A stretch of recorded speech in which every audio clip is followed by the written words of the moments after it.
as we look later on into the week. Still some very heavy rain to contend with further south for Vietnam, for Cambodia, for Laos and also northern Thailand. Australia seeing various areas of low pressure running through to the south in the days ahead.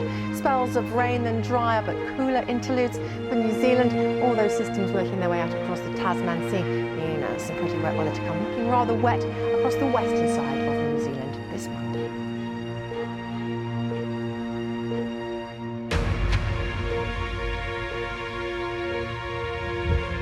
Stories of success, stories of failure, stories of strength, stories of corruption, stories of hope, stories of despair, stories of optimism, resilience, achievement, triumph. Remarkable stories from different places around the world. Join us for a series of stunning and award-winning documentaries, live stories on BBC World News.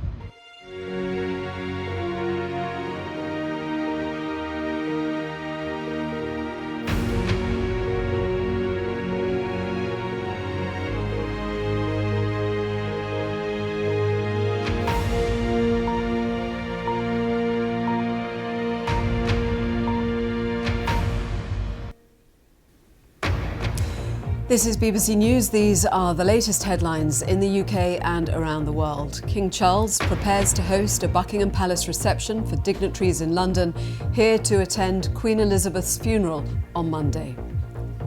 President Biden is among the hundreds of world leaders now in London for the service that will take place at Westminster Abbey. I've seen what London looks like day to day and what it feels like day to day, the hustle and bustle, and to see it just stand still, but do so poetically, is a very moving thing to witness. But it's also the most fitting tribute I can think of. The Queen was here for her people, and now her people are there for her. And I'm Karin Giannone in Westminster, where mourners have less than one full day left to pay their respects to the Queen. I'll be speaking to some of the tens of thousands of people who already have. In other news, millions of people in southwestern Japan have been forced to leave their homes as the region braces itself for the biggest typhoon in decades.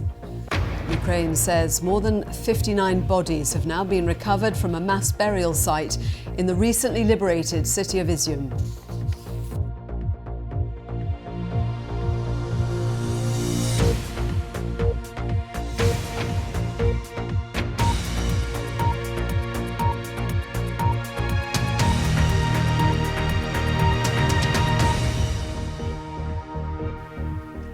Hello, welcome if you're watching in the UK or around the world.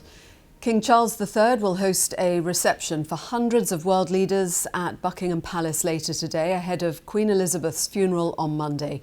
Tens of thousands of people are still queuing to file past the late Queen's coffin in Westminster Hall on the final full day of lying in state. Officials are deciding whether to temporarily suspend queuing, and they've asked members of the public not to set off to join the queue to avoid disappointment. Let's go now to my colleague Karin Giannone in Westminster. Karin.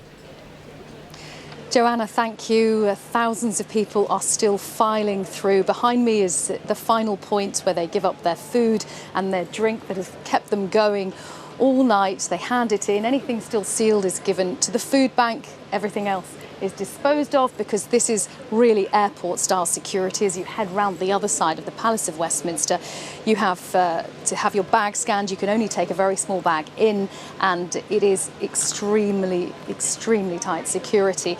The shot that you're seeing is the bit before you get to us of the very long back and forth shuttling that people have to endure, with the Palace of Westminster so tantalisingly close nearby, but still this really does add to the mileage as they go back and forth. It takes an hour and a half to 2 hours to get through.